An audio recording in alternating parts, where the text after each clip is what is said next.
함께 우리가 은혜 나눌 하나님 말씀은 요한일서 2장 7절에서 11절까지 말씀. 다 찾으셨으면 우리 함께 한 목소리로 합독하도록 하겠습니다. 시작. 사랑하는 자들아, 내가 새 계명을 너희에게 쓰는 것이 아니라 너희가 처음부터 가진 옛 계명이니 이 옛 계명은 너희가 들은 바 말씀이거니와 다시 내가 너희에게 새 계명을 쓰노니 그에게와 너희에게도 참된 것이라. 이는 어둠이 지나가고 참 빛이 벌써 비침이라. 빛 가운데 있다 하면서 그 형제를 미워하는 자는 지금까지 어둠에 있는 자요, 그의 형제를 사랑하는 자는 빛 가운데 거하여 자기 속에 거리낌이 없으나 그의 형제를 미워하는 자는 어둠에 있고 또 어둠에 행하며 갈 곳을 알지 못하나니 이는 그 어둠이 그의 눈을 멀게 하였음이라. 아멘. 형제와의 사귐, 형제와의 사귐이라는 제목으로 하나님 말씀 증거하도록 하겠습니다. 어제 보고 또 보니까 너무나 좋은 것 같습니다. 우리 옆에 분들에게 잘 오셨습니다, 사랑합니다 이렇게 고백하겠습니다. 네. 감사합니다. 우리가 지난 시간에는요, 하나님과의 사귐을 지속하며 기쁨을 누리는 방도에 대해서 사도가 말씀해 주시는 내용을 함께 살펴봤었습니다. 하나님과 사귐을 지속하여 기쁨을 누리는 방도도 우리의 어떤 결심이나 의지에서 시작되는 것이 아니라 대원자 되신 예수 그리스도께 있다고 사도는 말씀해 주셨죠. 그리고 우리의 대원자 되시는 예수 그리스도께서 어떤 분이신지를 우리의 죄를 위한 화목제물 되실 뿐만이 아니라 온 세상의 죄를 위하신 분이라는 사실도 말씀해 주셨습니다. 그리고 사도는요, 우리의 대원자 되시며 화목제물 되시는 예수 그리스도와의 사귐의 증거 또한 분명히 말씀해 주셨는데, 그를 안다라고 하는 고백은 사도적 공동체 안에서 그의 계명을 지키는 순종으로 드러나야 된다라고 하셨고요. 그 계명은 십자가 사랑으로 형제를 사랑하는 삶이다라고 말씀해 주셨어요.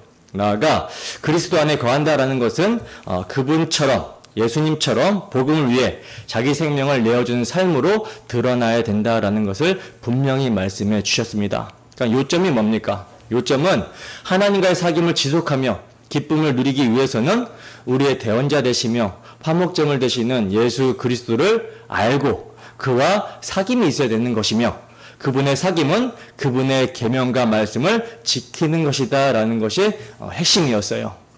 기억나시죠? 자, 그리고 이제 이어지는 오늘 본문에서 사도는요, 이 사랑의 계명을 한 걸음 더 깊이 설명합니다.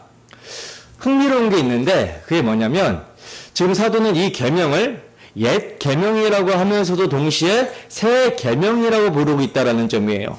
그리고 이 계명을 어떻게 대하느냐에 따라서 빛 가운데 행하고 있는지 아니면 어둠 가운데 머무르고 있는지 곧 영적 상태를 진단할 수 있다라고 말씀해 주시는데, 오늘 우리는 이 말씀을 통해 사랑의 계명이 단순히 인간관계의 문제가 아니라 하나님과의 사귐과 영생에 직결된 복음의 본질임을 살펴보고자 합니다.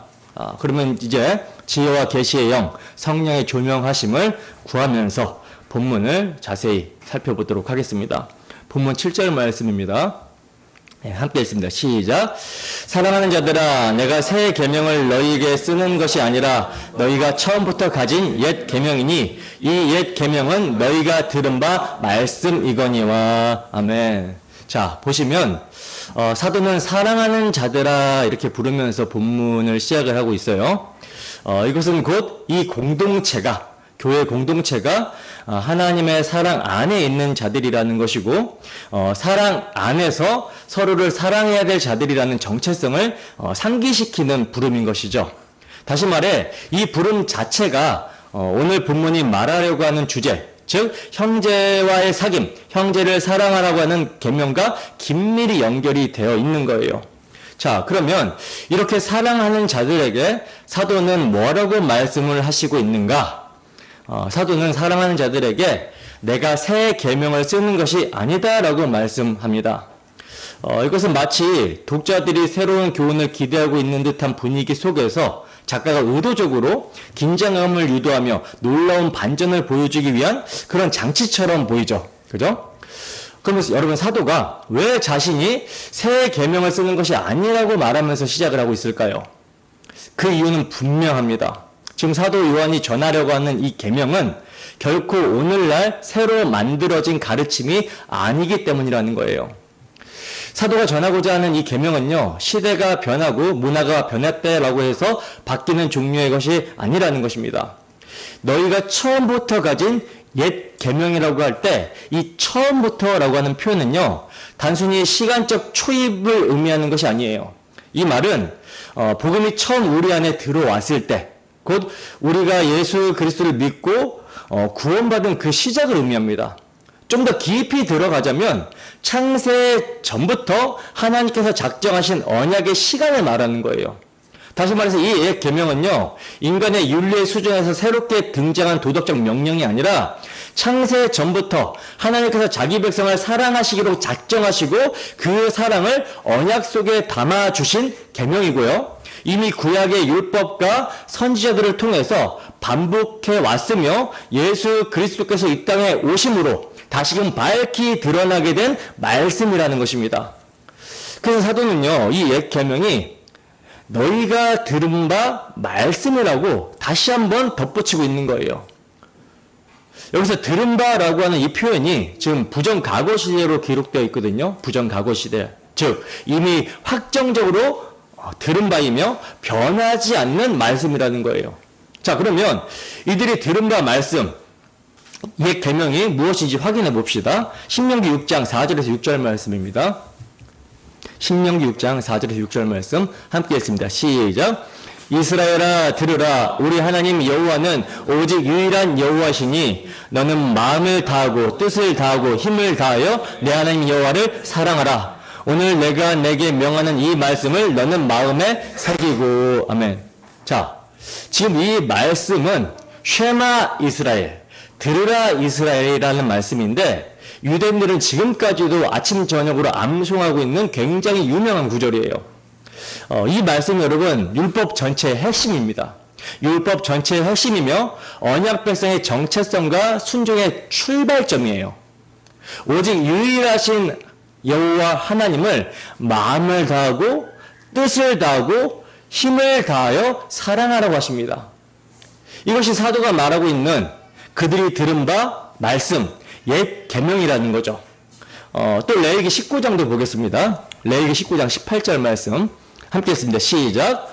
원수를 갚지 말며 동포를 원망하지 말며 내 이웃 사랑하기를 내 자신같이 사랑하라. 나는 여호와니라. 아멘. 자, 이 말씀은 어떤 계명입니까?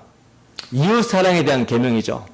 원수를 갚지 말며 이웃 사랑하기를 내 자신과 같이 사랑하라. 이 말씀이에요.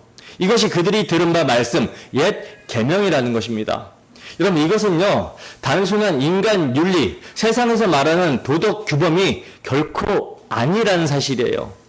언약 백성에게 주신 하나님의 성품을 드러내는 말씀입니다. 왜냐하면 하나님의 속성 자체가 사랑이에요. 하나님은 사랑이시라 하셨고 그분의 백성은 그분의 성품을 담도록 부르심을 받았기 때문에 지금 이러한 명령을 하나님께서 하시는 것입니다. 그래서 우리 주님께서도 하나님 사랑과 이웃 사랑이 모든 율법의 강령, 구약 성경 전체의 강령, 근본이고 요약이라고 친히 말씀해 주셨던 거예요. 마태복음 22장 37절에서 40절 말씀입니다. 함께 읽습니다. 시작. 예수께서 이르시되 내 마음을 다하고 목숨을 다하고 뜻을 다하여 주 너의 하나님을 사랑하라고 하셨으니 이것이 크고 첫째 되는 계명이요 둘째도 그와 같으니 내 이웃을 내 자신같이 사랑하라 하셨으니 이 두 계명이 온 율법과 선지자의 강령이니라. 아멘. 보세요. 주님께서는요, 율법 중에 어느 계명이 큽니까? 라고 묻는 율법사에게 하나님을 사랑하는 계명이 가장 크고 첫째 되는 계명이라고 말씀하시면서 둘째도 이와 같다라고 하시죠. 이와 같다라고 하시며 이웃 사랑을 말씀해 주시고 있어요. 즉 하나님 사랑과 이웃 사랑에 대한 계명은 분리가 될 수 없는 같은 계명이라는 것입니다. 그리고 이 하나님 사랑, 이웃 사랑은 사랑이라고 하는 한 단어로 압축이 되죠. 그래서 하나님 사랑, 이웃 사랑, 사랑이 율법과 선지자의 강령이라고 말씀해 주시고 있는 거예요. 여기서 강령, 크레만님이라는 말은요, 매달다라는 뜻이거든요. 그러니까 율법과 선지자, 모든 구약 성경이 여기에 매달려 있는, 이게 근본되고 핵심적인 요약된 말씀이라는 거예요. 그러므로 이 모든 율법과 선지자, 구약 성경의 핵심이 바로 사랑인 것이며, 이것이 바로 그들이 들은 바 뭐예요? 말씀, 옛 계명의 정체인 거예요. 자, 여기서 이제 신구약 성경을 관통하는 중요한 신학적 통찰이 하나 생기게 되죠. 그게 뭐냐? 사랑의 계명은요, 새 계명이기 이전에 옛 계명이라는 사실입니다. 왜냐하면 하나님은 처음부터 사랑이셨고 그분의 언약은 사랑 안에서 세워졌기 때문이라는 거예요. 그렇기 때문에 사랑하라고 하는 명령은요, 어떤 시대에 따라서 새로워지거나 바뀌거나 하는 그런 윤리가 아니라 하나님의 본성과 언약의 중심을 드러내는 계시 그 자체입니다. 그렇다면 왜 사도는 이 계명을 다시 말하고 있는가? 왜 익숙한 말씀을 새삼 꺼내고 있는가? 그 이유는 분명하죠. 당시 교회 안에 이단들이 있었기 때문입니다. 그들은 새롭다라고 하는 것을 믿기로 사람들을 미혹했어요. 우리는 전에 없던 더 깊은 진리를 안다. 더 높은 경제의 깨달음을 줄 수 있다. 이렇게 말하면서 당시의 사람들을 유혹했다라는 거죠. 여러분, 이 같은 자들은 요한 사도 당시에만 있었던 것이 아니라 구약 시대 내내 있었던 자들입니다. 그래서 에레미야 선지의 입을 통해 하나님께서는 이렇게 말씀을 해주시고 있어요. 에레미야서 6장 16절입니다. 함께 읽습니다. 시작.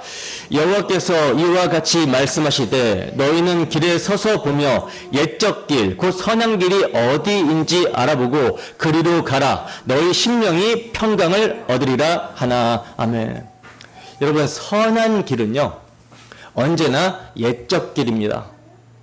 즉 아브라함이 걸었던 길, 모세와 다윗이 걸었던 길, 사도들이 걸었던 길, 이 길은 율법과 사랑의 마침과 완성이 되실 예수 그리스도, 하나님 사랑과 이웃 사랑을 십자가로 이루실 예수 그리스도, 메시아 언약을 믿는 믿음의 길이었어요.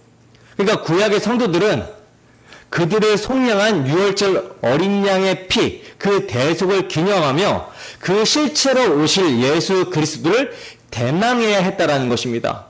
여자의 후손으로 메시아를 보내주시겠다라고 하는 하나님의 약속을 믿는 믿음의 길을 걸어야 했던 거라는 거예요.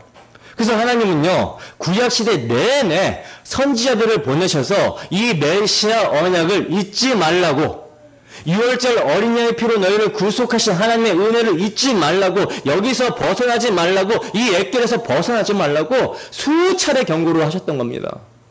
에레미야서 18장 15절입니다. 함께 있습니다. 시작. 물은 내 백성은 나를 잊고 허무한 것에서 분향하거니와 이러한 것들은 그들로 그들의 길 곧 그 옛길에서 넘어지게 하며 곁길 곧 닥지 아니한 길로 행하게 하여. 아멘. 보세요. 내 백성이 나를 잊었다라고 그래요. 내 백성이 나를 잊었다라는 것은 뭘 잊었다는 것입니까? 단순히 하나님이라는 존재를 망각하고 잊었다라는 뜻이 아니라 하나님께서 그 백성을 애굽에서 구원해내신 은혜, 곧 유월절 어린 양의 피로 구원하신 언약적 사랑을 잊어버렸다라는 의미예요. 하나님은요, 그 피로 속량하신 자기 백성들에게, 그들의 조상들에게 세워주신, 약속해 주셨던 것처럼 장차 여자의 후손으로 오실 메시아를 통해 죄에서 구원하실 구속 언약을 주셨습니다. 주셨어요. 근데 이스라엘은 그 은혜를 잊었다라는 거죠. 그래서 허무한 것에 분향했다라는 말씀은요, 그 메시아 언약을 저버린 결과로 아무 실체도 없는 우상, 곧 자기 욕망의 투영물에 불과한 그 나무나 목탁 뭐 이런 것들에게 헌신하며 영적 간음에 빠졌다라는 뜻이에요.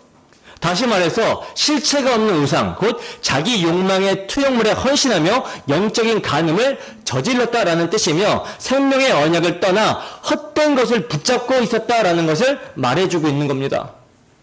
그러므로 그들의 길, 곧 그 옛길이라는 것은 하나님께서 이스라엘에게 처음부터 보여주신 언약의 길, 즉 유월절 어린 양의 피를 통해 구속하시고 장차 메시아를 통해 완성하실 은혜의 길을 가리키는 것이며, 이 길은 하나님이 닦으신 유일한 구원의 길을 말하는 것인데, 그러나 그 백성이 그들을 어린 양의 피로 속량하여 주시고 메시아 언약을 주신 하나님을 잊어버리고 허무한 것을 섬기게 되자 옛길, 하나님이 닦으신 유일한 구원의 길에서 어떻게 돼요? 넘어지게 되었고, 곁길, 곧 닦지 아니한 길, 곧 사람이 만든 종교, 실체로는 구원이 없는 그 길로 가게 되었다라는 것입니다.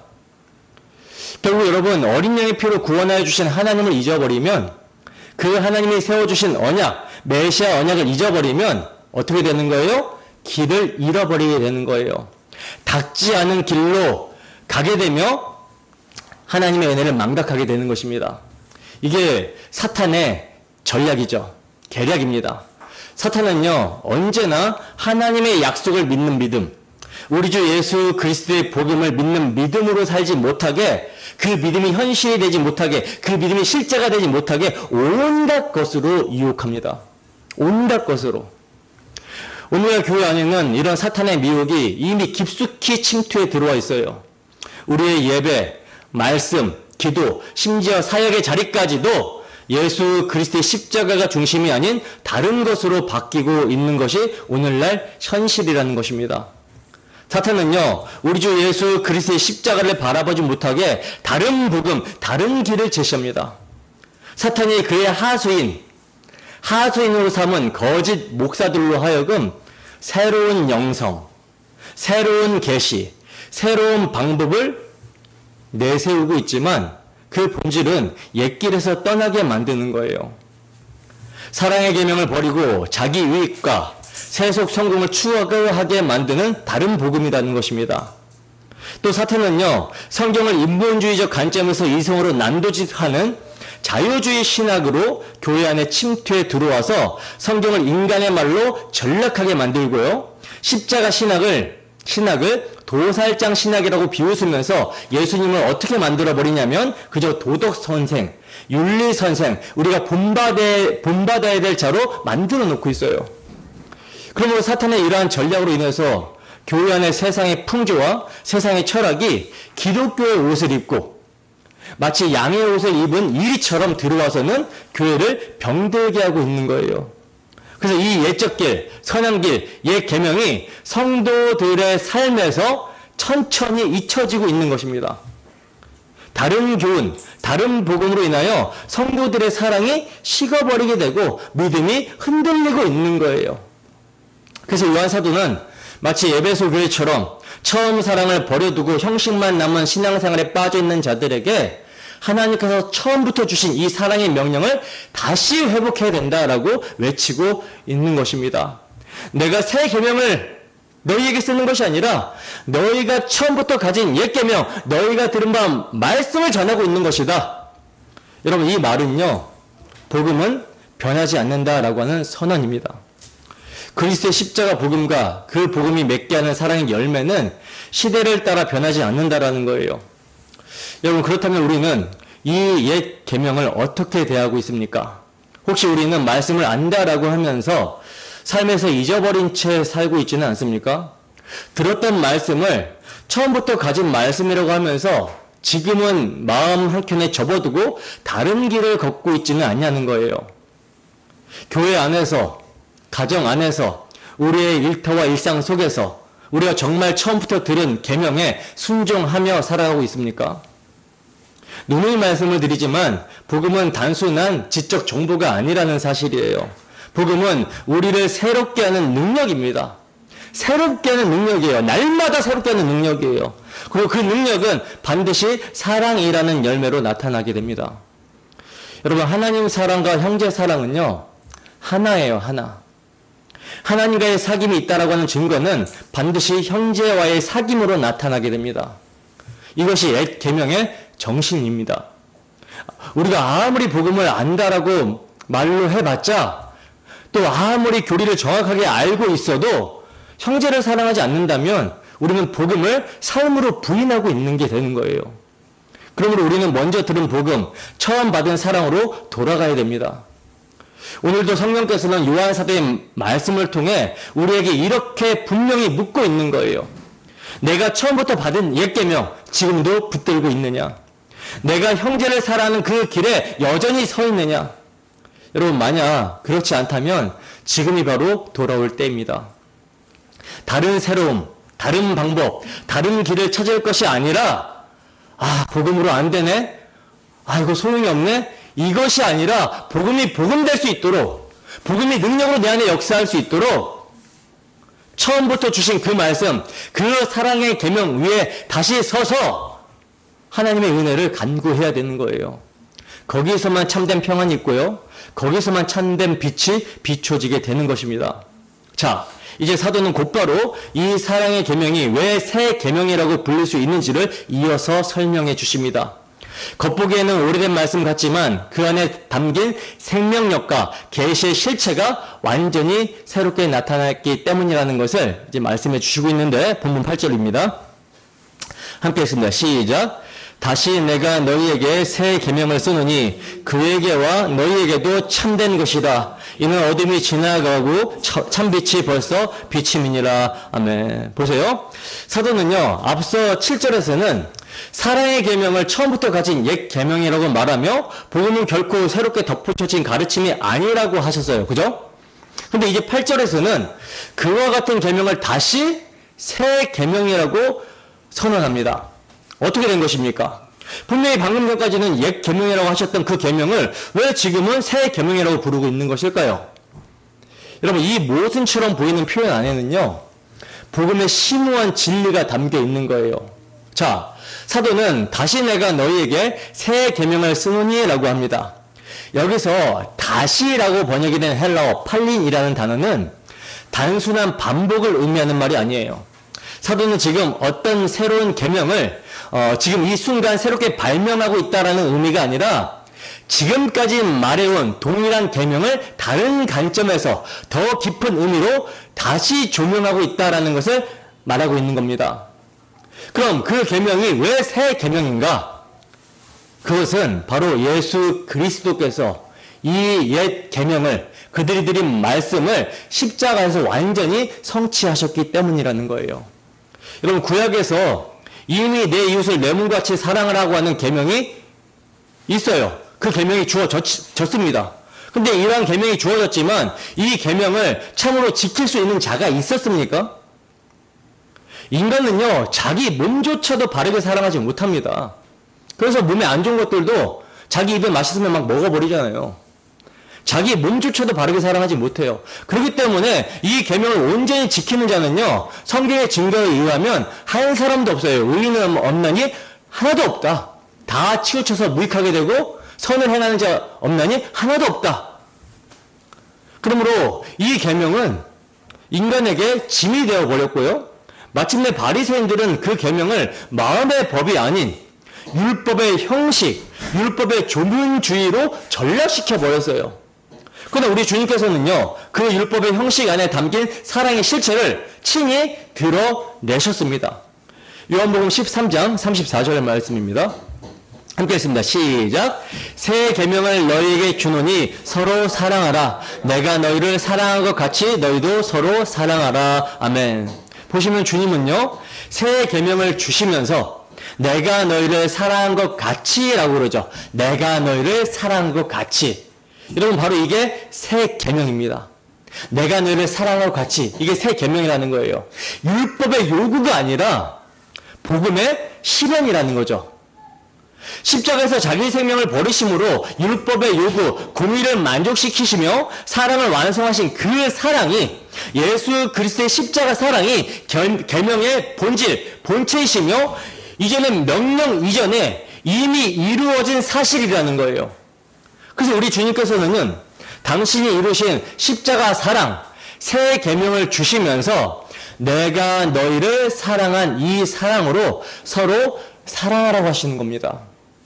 요한 사도는요, 이 새 계명이 그에게와 너희에게도 참된 것이라 말씀을 하고 있어요. 여기서 그에게와는 누굴 가리키는 거예요? 예수 그리스도 자신을 가리키는 것이고, 너희에게라는 말은요, 믿는 자들, 곧 복음을 영접하고 받아들인 성도들을 뜻하는 것이죠. 여러분, 이 표현이요, 너무나도 중요한 거예요. 사랑의 계명은 단지 이론이나 명령이 아니라 예수님이 참되게 나타내셨고, 또한 우리에게는 그 참된 것이 주어지게 된 것입니다. 아무 공로 없이 우리에게 주어지게 된 거예요. 그러니까 예수님에게 참된 것이라고 할 때에는요, 예수님은 이 사랑의 계명을 이론으로 가르치신 분이 아니라 몸소 자기 목숨을 버리심으로 나타내 보이시고 이루신 분이라는 거죠. 요한복음 15장 13절입니다. 함께 읽습니다. 시작. 사람이 친구를 위하여 자기 목숨을 버리면 이보다 더 큰 사랑이 없나니. 아멘. 보세요. 사람이 친구를 위하여 자기 목숨을 버리면 이에서 더 큰 사랑이 없나니라고 하셨는데, 예수님은 어떤 사랑을 베푸셨습니까? 죄인이요, 원수인 우리를 친구요, 이웃으로, 형제로 여기심으로 사람이 친구를 위하여 목숨을 버리면 이보다 더 큰 사랑이 없나니라고 하신 이웃사랑을 성취하시고 이루신 거예요. 그리고 예수님의 이 이웃사랑의 성취는 누구의 뜻이었죠? 아버지의 뜻이었죠. 우리 주님은요, 내 백성을 그들의 죄에서 구원하라고 하시는 아버지의 뜻을 따라 당신 자신을 대속제물로 십자가에 내어주신 것입니다. 이로써 아버지를 사랑하시는 하나님 사랑을 이루신 거예요. 그러므로 예수님의 십자가는요, 사랑의 계명의 완성입니다. 때문에 이 계명은 더 이상 우리가 지켜야 될 조건이 아니라 이미 그리스도 안에서 이루어진 구원의 실제라는 거예요. 그리고 너희에게도 참된 것이라고 할 때는요, 이것은 단지 우리가 지키겠다라고 하는 다짐이 아니라 복음을 믿는 자 안에서 성령께서 실제로 그 십자가에서 이루신 사랑, 예수님 그리스도의 사랑을 부어주신다라고 하신 약속이에요. 그래서 사도 바울은 로마서 5장 5절에 보면 소망이 우리를 부끄럽게 하지 아니함은 우리에게 주신 성령으로 말미암아 하나님의 사랑이 우리 마음에 부은 바 됨이니라고 이렇게 확증하면서 말씀합니다. 하나님의 사랑이 우리 마음에 부어진 바 되었대요. 그 사랑이 어떤 사랑이에요? 당신의 아들을 죄인인 우리를 위하여 화목제물로 내어주신 사랑이죠. 십자가에서 하나님은 우리에 대한 사랑을 확증해 보여주셨다는 겁니다.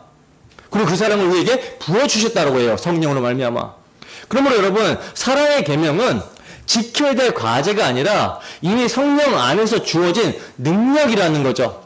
따라서 그 사랑이 자신 안에 부어진 자만이 누굴 사랑할 수 있어요? 형제를 사랑할 수 있고요. 그 사랑 안에 거하는 자만이 빛 가운데 거하는 삶을 살 수 있게 되는 거예요. 그렇다면 왜 이 사랑의 계명이 예수님께도 참되었고 우리에게도 참된 것인가? 사도는 그 이유를 이렇게 설명합니다. 이는 어둠이 지나가고 참 빛이 벌써 비춰졌기 때문이다. 여기서 이는이라고 하는 접속사는 앞 문장 정체를 설명하는 이유죠. 곧 왜 사랑의 계명이 예수님에게도 참되고 우리에게도 참된 것인가? 그 이유는 바로 어둠이 지나가고 참빛이 벌써 비춰졌기 때문이다라는 거예요.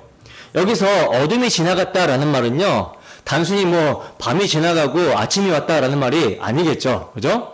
요한복음의 문맥에서 어둠은 언제나 하나님의 계시를 거부하고 자기 행위로 살려고 하는 모든 인간들의 상태를 의미합니다. 곧 예수 없이도 스스로 선해지려고 했던 모든 종교적인 시도, 자기의 율법주의, 그것이 바로 어둠이었다라는 거예요. 근데 이제 이 어둠이 지나갔다라는 거죠. 왜냐? 바울 사도는 이렇게 증거합니다. 고린도후서 4장 6절 말씀입니다. 함께 읽습니다. 시작. 어두운 데에 빛이 비치라 말씀하셨던 그 하나님께서 예수 그리스도의 얼굴에 있는 하나님의 영광을 아는 빛을 우리 마음에 비추셨느니라. 아멘. 여러분, 태초에 하나님께서 빛이 있으라고 하신 그 빛, 이 빛이요, 태초에 하나님과 함께 계신 말씀, 곧 하나님 품속에 자신을 나타내신 성자 하나님이셨어요. 우리 주님께서도 당신을 세상의 빛이라고 말씀을 하셨죠. 그러므로 빛이신 예수가 오심으로 더 이상 어둠, 율법의 그림자에 붙들릴 필요가 없게 되었다라는 것입니다. 구약의 어렴풋한 예표들과 제한된 제사 제도가 사라지게 되고 진짜 사랑이신 예수님이 십자가에서 밝히 당신을 드러내신 거예요.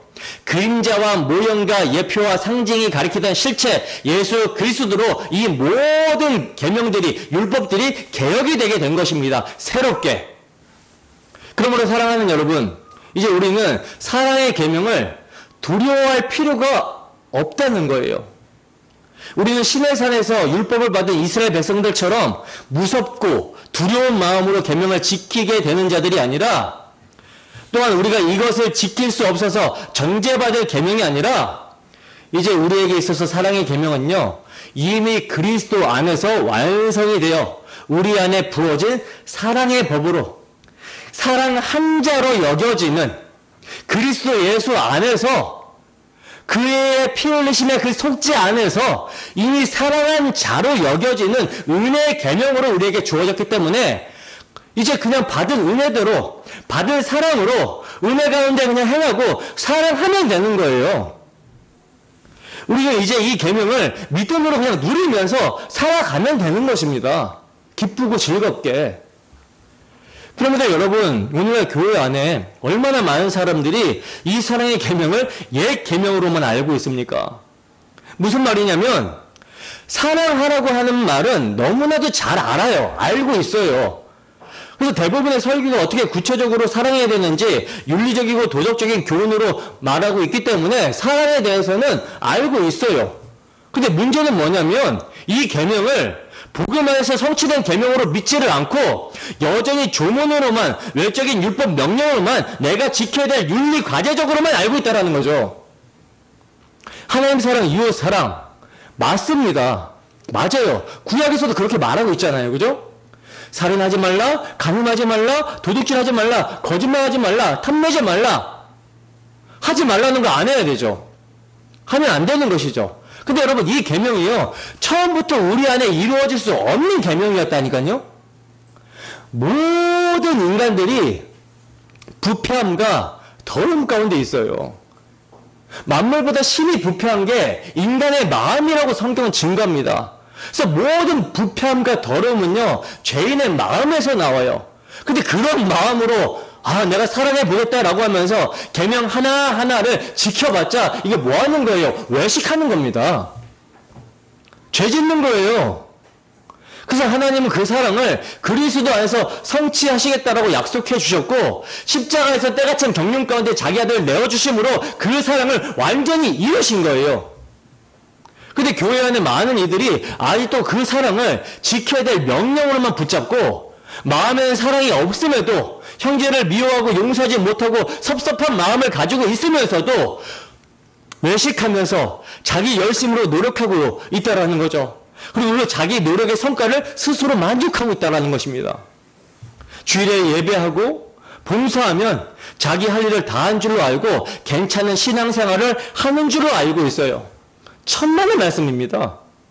여러분, 지금 사도의 이 말씀이 오늘 여러분들에게 선포되었다면 이제 핑계할 수 없는 거예요.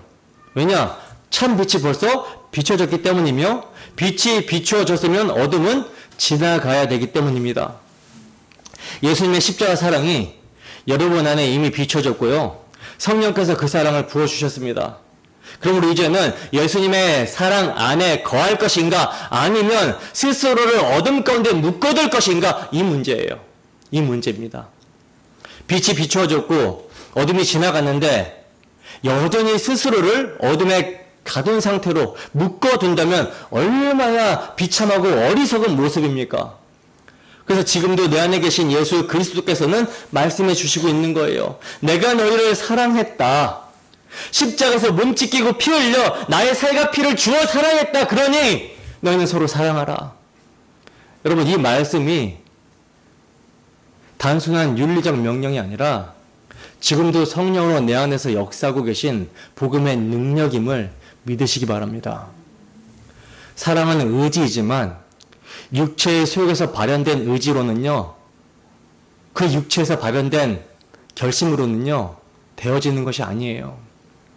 그리스도의 십자가를 더 깊이 묵상할 때, 그리스도께서 우리를 위해서 피 흘리신 그 십자가를 더 깊이 묵상할 때, 그 사랑을 더 알고자 하여 성령 안에서 아버지께서 주시겠다고 하신 약속을 붙들고 기도할 때, 내게 상처 준 형제도 용서할 수 있고요, 나와 다르게 생각하는 지체도 품을 수 있게 되는 것입니다.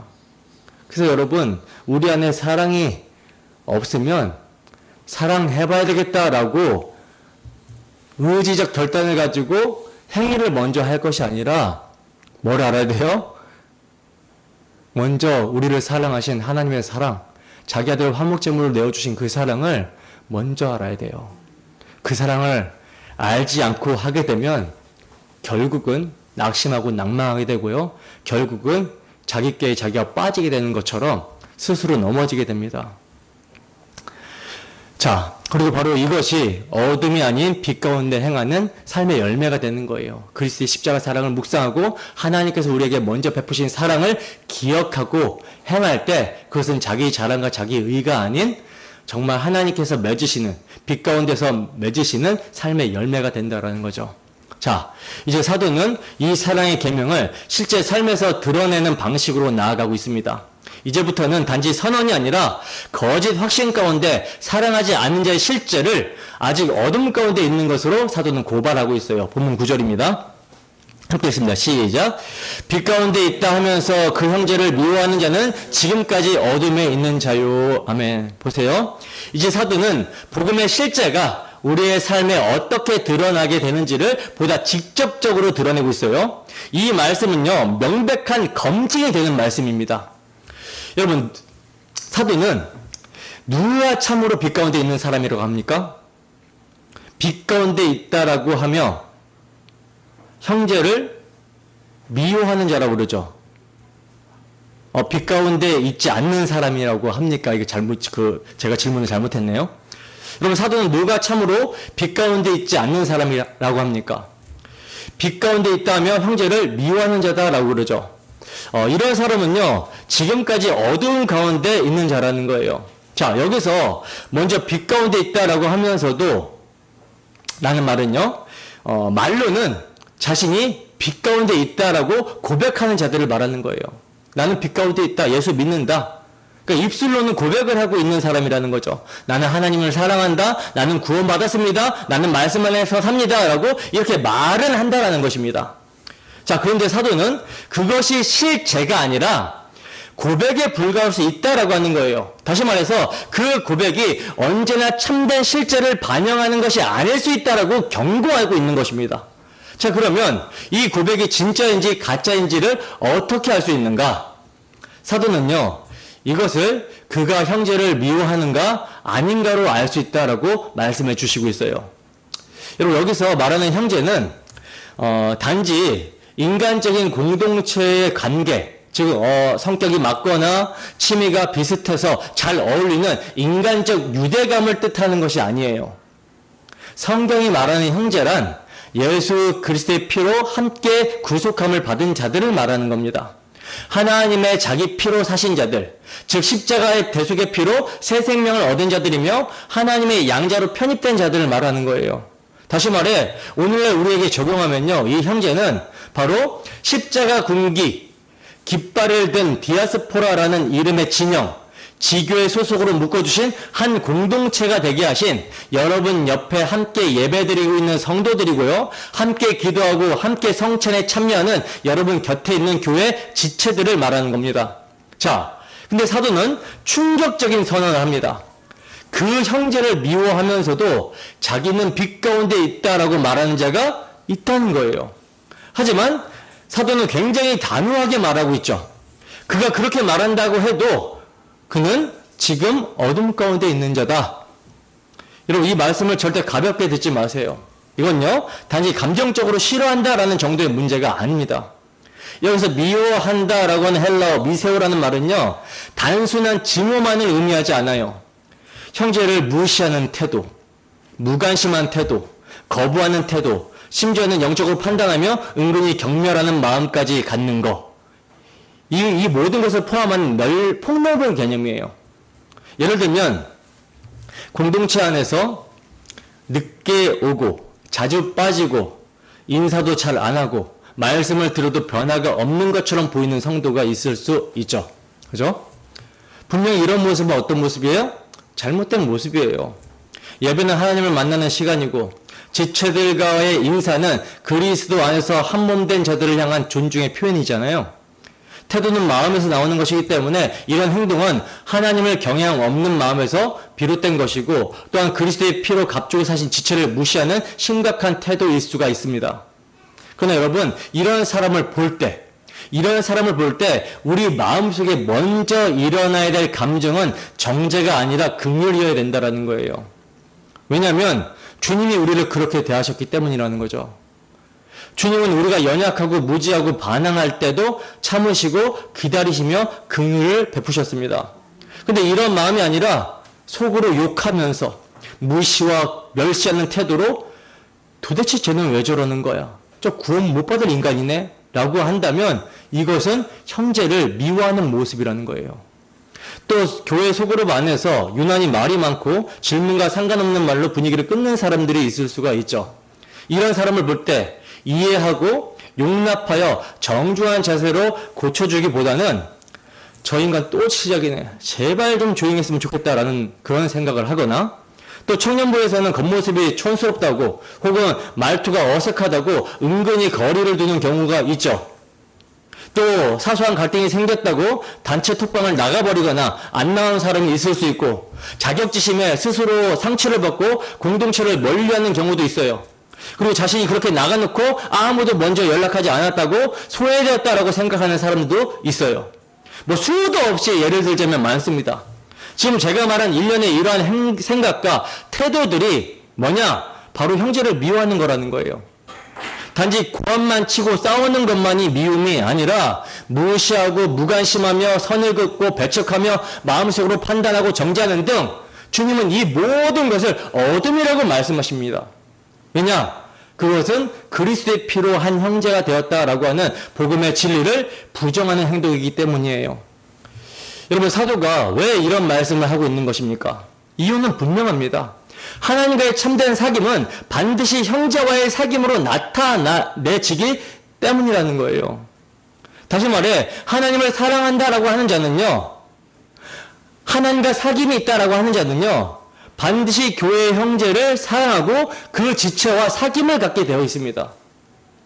왜냐하면 하나님과의 사귐은 곧 그리스도와의 사귐이요, 그리스도와의 사귐은 그분의 몸된 교회 곧 성도들과의 사귐으로 반드시 이어지기 때문이라는 거죠. 히브리서 2장 11절에서 12절 말씀입니다. 함께 했습니다. 시작. 거룩하게 하시는 이와 거룩하게 함을 입은 자들이 다 한 근원에서 난지라. 그러므로 형제라 부르시기를 부끄러워하지 아니하시고 이르시되 내가 주의 이름을 내 형제들에게 선포하고 내가 주를 교회 중에서 찬송하리라 하였으며. 아멘. 자, 보세요. 거룩하게 하시는 이 누굽니까? 예수님이죠. 예수님. 그리고 거룩함을 입은 자들, 이건 예수님의 십자가 사역으로 말미암아 그 거룩함을 입게 된 성도들을 말하는 거예요. 그런데 이 예수님과 성도들이 다 한 근원에서 났다라고 합니다. 여기서 한 근원이란 바로 하나님의 뜻과 언약이에요. 그 뜻을 이루시기 위하여, 그 언약과 뜻을 이루시기 위해 성자 하나님이신 예수님이 우리와 같이 혈과 육을 입고 성육신 하셨고, 먼저 맏아들로서 십자가에 죽기까지 순종하심으로 그 희생의 피로 죄인인 우리를 구원하여 하나님의 자녀가 되게 하셨으며 우리로 하여금 형제가 되게 하신 것을 말하는 겁니다. 그래서 그분은 우리가 함께 예배하는 자리 가운데 형제로 계시고요, 우리를 형제라 부르시기를 부끄러워하지 아니하셨어요. 오히려 우리를 하나님 앞에 드리는 찬송의 공동체로 세우십니다. 여러분, 우리 주님은 여러분들을 형제라고 부르시기를 부끄러워하지 않으셨습니다. 우리가 죄인 되었을 때에도, 주님을 배신하고 부인했을 때에도 우리 주님은 십자가 앞에서 우리를 자기 형제로 부르셨어요. 근데 우리가 그 주님의 피로 함께 구원받은 형제를 외면하고 밀어내며 판단한다면 이것은 그리스도의 사귐이, 교제가 끊어진 심각한 상태의 모습이 아니라고 할 수가 없죠. 다시 말해서 복음을 망각해버린 것이고 복음을 들었을지라도 그 복음의 빛 안에 들어온 적이 없는 모습일 수 있다는 겁니다. 그렇기 때문에 여러분 제가 늘 강조하는 것이 공동체의 예배, 교회의 모임 가운데 예배, 공동체의 교제, 사귐, 공동체의 사랑을 강조하고 있는 거예요. 예배는 단순히 하나님만을 향한 것이 아니라 하나님 앞에서 함께 예배하는 형제들과 더불어 누리는 교제입니다. 사도행전 2장 42절에 보면 이렇게 증거합니다. 그들이 사도의 가르침을 받아, 사도적 공동체죠. 사도의 가르침을 받아 서로 교제하고 떡을 떼며 오로지 기도하기를 힘쓰니라. 이것이 여러분 초대교회 공동체의 모습이었어요. 복음을 듣고 복음을 믿은 자는 사도적 공동체로 모이기를 힘썼습니다. 왜 그렇습니까? 이것이 곧 빛 가운데 거하는 삶이었기 때문이에요. 그러므로 예배를 경홀히 여기고 공동체의 모임을 가볍게 여기며 지체들과의 교제를 멀리하거나 귀찮게 여기는 것은요, 단순히 바쁘거나 내성적인 성향의 문제가 아니라는 것입니다. 이것은 심각한 자신의 영적 상태를 드러내는 모습인 거예요. 나는 지금 복음을 몰라요 라고 하는 모습이라는 거죠. 왜냐? 교회는 그리스도의 몸된 지체이기 때문입니다. 그 몸을 외면하는 것은 머리 대신 그리스도를 외면하는 것이며 그리스도의 교제가 없는 상태인 것이며 이것은 곧 하나님과의 사귐도 없는 상태가 되는 거예요. 여러분 교회 공동체를 바라보며 이 사람은 나와 맞지 않는다. 쟤는 내 스타일이 아니다. 내가 신앙 수준이 더 높은 것 같아. 이런 생각이 들 때마다 반드시 십자가를 바라보시기를 바랍니다. 주님은 어떠한 조건을 따지지 않고 우리를 형제로 받아주셨어요. 그 사랑을 진짜 입었다면 형제를 향한 우리의 마음도 변하지 않을 수 있을 것입니다. 때문에 여러분 형제를 미워하거나 무시하거나 배척하면서도 나는 주님을 사랑합니다. 나는 하나님과 친밀한 교제를 누립니다. 라고 말하는 것은 뭐가 되는 거예요? 거짓이 되는 거예요. 거짓. 그 사람은 아직 빛 가운데 거하는 사람이 아닌 것입니다. 지금도 어둠 가운데 있는 거예요. 근데 여러분 지금 이 말씀은 또 마음에 찔린다고 해서 정죄를 받지는 마시고 이 말씀은요 우리를 정죄하려고 하는 말씀이 아닙니다.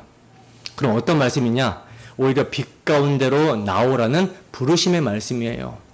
내가 너희를 사랑한 것 같이 서로 사랑하라고 하신 주님의 새 계명에 오늘 다시 들어와라 하고 하는 부르심이라는 거죠. 그러므로 여러분 교회는 견딜 수밖에 없는 공간이 되어서는 안 됩니다. 견딜 수밖에 없는 공간이 아니라 그리스도의 사랑을 실천하는 성령의 장이 되어야 되는 거예요. 성령의 교통하심의 장이 되어야 되는 거예요. 복음의 진짜 능력은요 성도 간의 관계에서 드러납니다. 공동체가 깨지고 관계가 무너지면 아무리 설교를 제가 유창하게 잘하고 설교가 훌륭해도 그 사역에 열심히 되어도 주님은 이것을 기뻐하지 않는다라는 거예요. 왜냐? 사랑이 없으면 아무것도 아니기 때문입니다. 자, 그럼 이제 중요한 질문 앞에 우리는 서야 되는 거죠. 나는 진짜 형제를 사랑하는가? 나는 그리스도 안에서 한 형제가 된 이들을 복음으로 받아들이고 있는가? 나는 빛 가운데 있는가? 아니면 아직도 어둠 가운데 있는가? 이 질문 앞에서 오늘도 우리 자신을 돌아보고 회개하는 심령이 되기를 소원합니다. 하나님께서는 우리를 돌이키시기 위해 말씀을 주시고 책망하시는 거예요. 계속해서 사도는 대조를 통해 더욱 선명하게 복음의 실제를 설명해 주시는데 본문 10절입니다. 함께 읽습니다. 시작. 그 형제를 사랑하는 자는 빛 가운데 거하여 자기 속에 거리낌이 없으나. 아멘. 여러분 지금 사도는 여기서 단순히 좋은 성품을 가지라고 하는 도덕적 교훈을 말씀하고 있는 것이 아니죠. 앞에서 사도는 형제를 미워하는 자가 어둠 가운데 있는 자라고 했는데 이제 10절에서는 형제를 사랑하는 자는 빛 가운데 거한다라고 선언합니다. 여기서 중요한 표현은 거한다라는 말이에요. 거한다라는 말.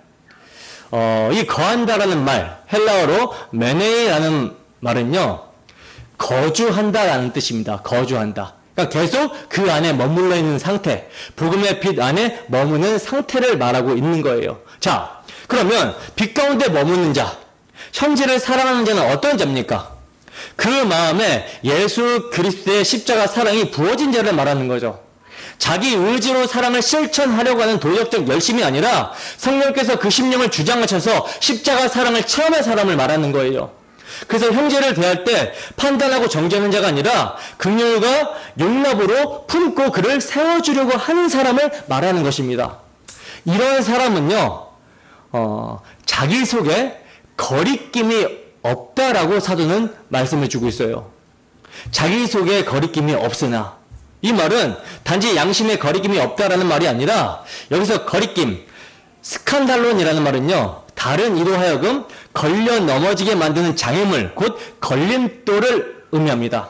다시 말해서 형제를 사랑하는 사람은 자기 자신이 공동체 안에서 다른 사람들의 신앙을 해치는 걸림돌이 되지 않는다라는 뜻이에요. 공동체를 무너뜨리는 사람이 아니라 공동체를 세워주는 사람이라는 뜻이라는 거죠.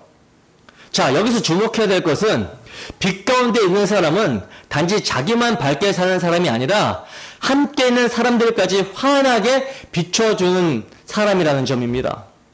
그래서 그 속에는 거리낌이 없는 거예요.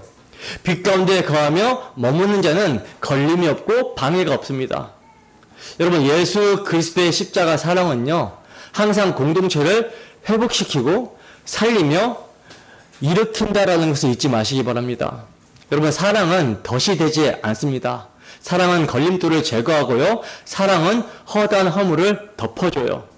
그래서 잠언 10장 12절을 보면 지혜자는요, 미움은 다툼을 일으켜도 사랑은 모든 허물을 가리운다라고 말씀하고 있는 겁니다. 이 잠언의 말씀을 인용하여 베드로 사도가 권면하기를 이렇게 권면하죠. 무엇보다 뜨겁게 서로 사랑할지니 사랑은 허다한 죄를 덮느니라. 자, 그럼 이 형제의 허물을 덮어주는 사랑은 여러분 어디서 나옵니까? 바로 복음에서 나오는 거죠. 복음에서. 복음의 말씀을 들음으로. 들음이 믿음에서 난다고 했잖아요. 그리고 그 믿음은 그리스도의 말씀에서, 복음에서 나는 거예요. 그리고 그 믿음이 열매 맺는 게 사랑이죠. 우리가 사랑할 수 있는 이유는 성령께서 우리 안에 그리스도의 사랑을 부어주셨기 때문입니다. 그리고 이 사랑이 바로 형제를 향한 사랑으로 나타날 때 우리는 비로소 빛 가운데 거하고 있는 자라는 사실이 드러나게 되는 거예요. 그렇다면 여러분, 우리는 스스로 이렇게 물어야 되는 거죠. 나는 지금 형제를 사랑함으로 교회를 살리고 있는 자인가? 아니면 말로만 사랑하려고 하는 자며 판단하고 소외시키고 분열하게 만드는 걸림돌이 되고 있는가? 여러분, 사랑은 말로만 증명되지 않습니다. 우리의 행위로, 우리의 태도로, 우리의 관계로 드러나게 돼요. 그래서 야고보 사도는 행함이 없는 믿음은 죽은 것이라고 아주 단호하게 선포하고 있었던 거예요. 요한 사도도 지금 같은 맥락에서 참된 신앙은 반드시 사랑으로 나타내야 된다라고 말씀하고 있는 것이죠. 여러분, 빛 가운데 거한다라는 것은요, 단순히 윤리적으로 착하게 살겠다라는 것이 아니라 복음의 빛이 그 심령을 비추어 자기 죄가 드러나고 그 죄가 십자가에서 용서받았음을 믿는 자가 똑같이 죄인인 형제를 보게 되었을 때 그를 향해 정죄 대신 용납과 섬김의 태도를 보이게 되는 것을 말하는 거예요. 그것이 빛 가운데 거하는 증거라고 지금 사도는 말씀해주고 있는 것입니다. 자, 여기까지 오면 이제 왜 사도 요한이 이렇게 단호하게 말하는지를 이해하게 되죠. 그럼 마지막으로 본문 11절 보겠습니다. 함께 있습니다. 시작. 그의 형제를 미워하는 자는 어둠에 있고 또 어둠에 행하며 갈 곳을 알지 못하나니 이는 그 어둠이 그의 눈을 멀게 하였음이라. 아멘.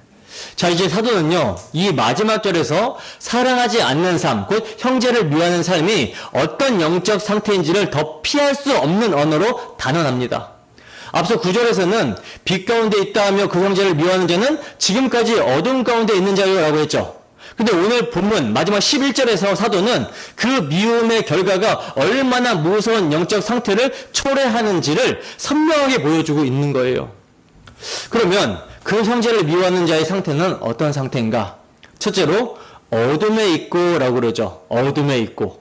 그러니까 그는 여전히 빛에 속한 자가 아니라는 거예요. 그리고 둘째, 어둠에 행하며 라고 합니다. 즉 그의 삶 전체가 그 어둠의 지배 아래 있다는 거예요. 마치 에베소서 2장에서 바울 사도가 구원받기 전의 상태를 설명해 줬듯이 허물과 죄로 죽어있다라고 또 그 가운데 행하고 있다라고 설명해 줬듯이 그 가운데 있는 상태를 말하는 것입니다. 자, 이제 세 번째는 갈 곳을 알지 못하나니라고 말씀하고 있어요. 이건 뭡니까? 어디로 가는지를 모르는 거죠. 방향을 못 잡는 거예요. 향방을 잃어버린 겁니다. 방향 감각을 완전히 상실한 상태, 이 상태를 말하고 있는 거죠.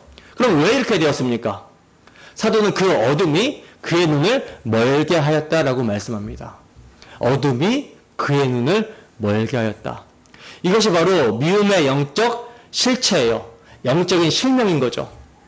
여러분, 이건 단지 감정 조절이 안 되는 사람, 성격이 좀 모난 사람을 말씀하고 있는 것이 아니에요. 복음을 아는 것처럼 보이지만 실제로는 복음을 전혀 모르는 상태, 입술로는 예수를 말하지만 전혀 예수를 닮지 않은 상태, 이것이 바로 어둠 가운데 있는 자의 실상이라는 것입니다. 그렇다면 여러분, 우리가 형제를 미워한다는 것이 왜 이렇게까지 심각한 것입니까? 그것은 곧 예수 그리스도의 피로 맺어진 형제를 거부하는 것이기 때문에 그래요. 하나님의 사랑은 우리가 정말 사랑할 자격이 없을 때, 아무 공로 없을 때, 오히려 원수 되었을 때 나타난 사랑이었어요. 사도 바울은 이 점을 로마서 5장 8절에서 우리가 아직 죄인 되었을 때 그리스도께서 우리를 위하여 죽으심으로 하나님께서 우리에 대한 자기의 사랑을 확증하셨느니라 하고 증거합니다. 그러니까 복음은 내가 사랑할 수 있는 자를 사랑하는 것이 아니라 이것은 이방인들도 믿지 않는 자들도 하는 사랑이고 사랑할 수 없는 자를 사랑하게 하는 능력이 복음이라는 거예요. 이 능력이 여러분 성도에게요 이미 부어졌다라는 것입니다. 이 능력이 없다면 성도가 아닌 것이죠. 그리스도의 사랑을 받은 적이 없는 자인 거예요. 그리스도의 십자가 대속을 믿고 그 사랑이 마음에 있는 자는요 이미 사랑한 자가 되었고 사랑할 능력도 주어졌다라고 성경은 증거합니다. 이를 가능하게 하는 것이 여러분 믿음이에요. 믿음. 그래서 사랑으로 역사하는 믿음이라고 하는 것입니다. 주 십자가 사랑이 뭐하는도다? 강권하는도다, 잡아 끄는도다 라고 그러잖아요. 십자가 사랑, 그 대속의 사랑을 믿음으로 나아가면요 용서가 가능해지고요 사랑이 가능해지는 것입니다. 여러분, 우리가 사랑할 수 없는 형제 앞에서 당황스러움을 느낄 때 그 순간이 바로 우리의 영적 상태를 확인할 기회입니다. 그 순간 내 안에 정죄가 올라오는가 아니면 긍휼이 올라오는가. 사랑을 받았다면 사랑이 나옵니다. 은혜를 받았다면 은혜가 나옵니다. 이것이 복음을 아는 자의 자연스러운 열매라는 거예요. 물론 우리에게 육의 소욕이 있기 때문에 이것이 방해를 받지만 그래서 사랑으로 역사하는 믿음으로 우리가 행하게 되는 거죠. 우리의 육의 소욕 또한 뭘로 쳐내는 거예요? 그리스도의 십자가 사랑으로 쳐서 복종시키는 거예요. 사도는요 지금 형제를 미워하는 자는 갈 곳을 알지 못한다라고 했어요. 그 말은 단순히 인생의 방향을 잃은 것이 아니라는 겁니다. 그는 하나님 나라로 가는 길을 잃어버린 자가 되었다라는 뜻이에요. 좁은 길을 잃어버리고 멸망의 길로 가고 있는 상태라는 거죠. 그러나 우리 주님께서는요 우리가 길을 모르던 자였을 때 직접 그 길이 되어주셨습니다. 내가 곧 길이요 진리요 생명이니 나로 말미암지 않고는 아버지께로 올 자가 없는지라 하셨고 친히 당신의 육체를 십자가에서 휘장 삼아 찢으심으로 새롭고 살 길을 열어주셨다라는 거죠. 그래서 그 길로 들어선 사람은요 이제 다른 사람도 그 길로 인도해야 되는 거예요. 근데 그 형제를 미워한다라는 거, 그를 어둠 속에 그냥 내버려 둔다라는 것은 그는 지금 스스로가 그 길에서 벗어나고 있다라는 증거가 되는 겁니다. 사랑하는 여러분, 지금 여러분 마음에 떠오르는 사람이 있습니까? 그 사람을 생각할 때마다 괜히 불편하고 괜히 말붙이기 싫고 괜히 차가워지는 마음이 생기는 그런 사람이 있습니까? 그런 사람이 떠오르고 있습니까?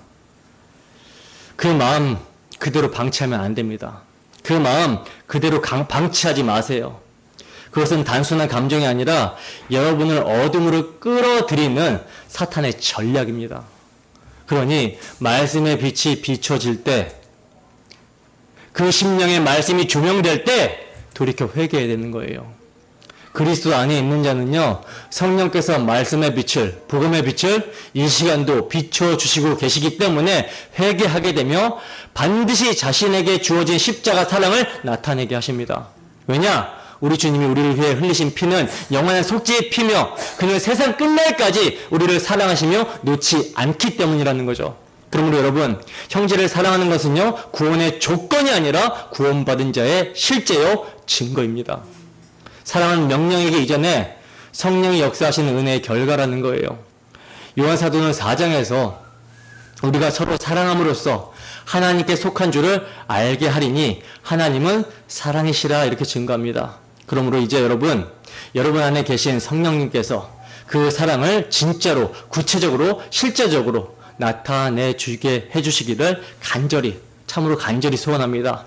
그리하여 참으로 빛 가운데 행하는 사람, 진짜 하나님과 사귐이 있는 사람, 진짜 복음을 아는 자로서 그리스도께서 피로 사신 형제를 사랑하는 자로 지어져 가게 되기를 주님의 이름으로 축원합니다. 기도하겠습니다.